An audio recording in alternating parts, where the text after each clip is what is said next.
Hey everybody, it's Jason Blaha here, and once again it's time for my client Garrett's vlogs. And we had a good week and a bad week at the same time here. The benching didn't do what we wanted, so as we discussed, we're going to take him to a squat, bench, and deadlift day. I feel like his shoulders just get overworked. We're not focused enough on the bench. We've talked about all the pausing. He's getting better at pausing. With the bench, it's coming along really slow. And I think it's largely an issue of we just have to prioritize his pecs as far as his upper body training goes. And I was okay with that. He probably could have got another rep there. Now, all of that being said, we hit some pretty good PRs on the squats and deadlifts this week. Now, if you guys notice, he's doing a better job of pausing on everything. We've talked about that. He's got to pause on all of his benching. He has to. And that's what we're seeing here. Even the rep work, I told him, look, I want at least a 1 count pause on every rep. We're doing dumbbell presses, and I'm going to rotate all that into one day with tricep work. We're going to pull the press out. But as of now, this is what we're doing. We do boring but big for bench. We do pull-ups. Right? We do pull-ups on his bench day, and then he does dumbbell chest presses, right? Dumbbell chest presses, which is a good combination. We like that combination. So, again, the dumbbell chest presses, pull-ups do a lot for him. I think they've helped.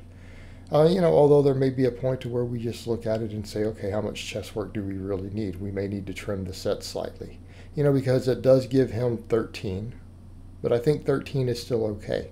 I think 13 is okay if we only have one pressing day. But, realistically, I have guys who bench more than him who do less than this. They do less. And that's a point that has to be factored in. Everyone assumes that, all my guys who bench the most, they do lots of benching. Well, that's not true. I have plenty of guys who bench over 300. Have had who don't do more than 10 total sets of real chest work a week. Some who do even less. Squatting, on the other hand, went great. We got 315 for 5. Okay, I remember when he was a sub 300 squatter. Like 315 was something he's like, this is going to be hard for me to get to. I've got long legs. I'm lanky. He struggled with it. Now we just got 315 for 5. And a big part of that is due to the volume. He responded really well to both the squat volume and the goblet squats. And we did a lot of single leg exercises for a while too, before I took him to the goblet squats. But they're working. And until we see this stuff slow down, I'm going to continue to do something similar to this. Although, I do want him to lock out at the top there.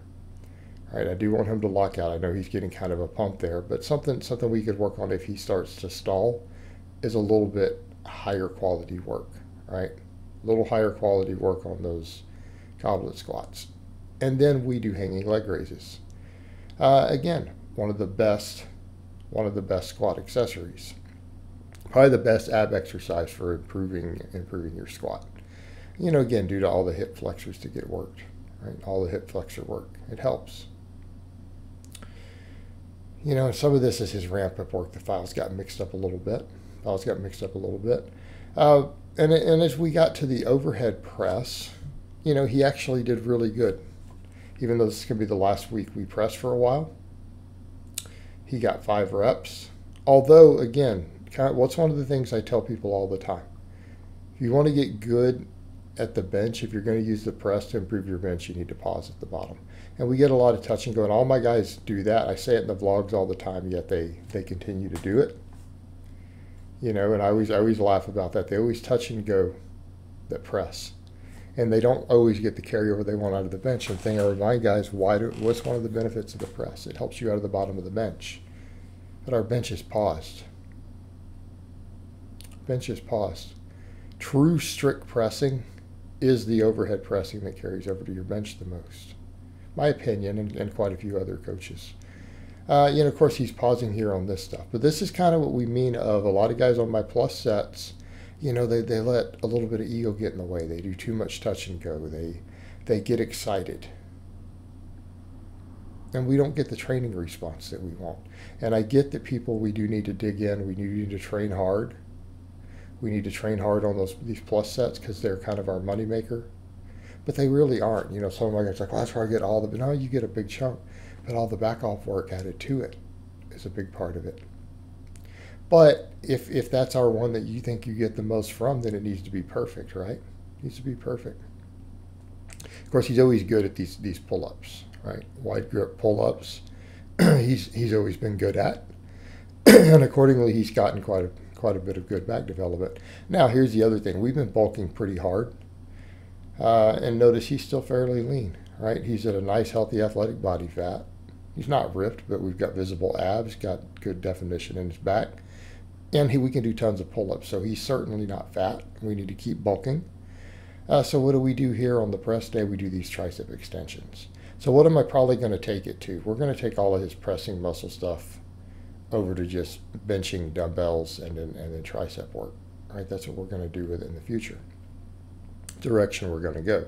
Now the deadlift, you know, it's kind of one of those things where I had to get on him, and he agreed. He watched some other videos I have. We talked about it, and he hit this great deadlift PR. But we went back to him squatting the weight up and bending the elbow. And what I told him here, look, you just got 405 for 5 reps. If you continue to bend your arm at this point like this, we need to quit deadlifting. And I kind of gave him an ultimatum. He's going to work on it. He swore he'd work on it. He understands the seriousness of it, that you have to concentrate, you have to focus. That we're getting to the strength levels now where that amount of arm bend. And what people need to understand, different people's arms are built different. But in this case, the arm is actively bending because look, he's locked out, right? He's locked out, and he, of course, squats down and bends the arm. Okay, this is how we tear biceps. This is how biceps get torn. Okay, it has to be avoided. And granted, because he's drug-free, it's going to be rarer, but it can happen. And notice on his rep work, he's calmer. He's a little bit calmer. We're not seeing anywhere near as much. And so that's the point, is that he's capable of doing it. But here is the problem that, again, we do run into with the really hard sets. This is the problem with loud music. This is the problem with pre-workouts, the problem with psyching up. You're not thinking clearly. We get emotional. Right? We're using adrenaline to push through those things. Well, that's not good. That's not good. So his deadlift days right now, they're pretty straightforward. We just deadlift and we do hanging leg raises. And that's all he needs for deadlifts. His deadlifts have progressed great. 405 for 5. We just need to fix the arm bend now. All right, guys, but that's really all I have to say on that today. I hope it's been informative, and I'll talk to you guys next time.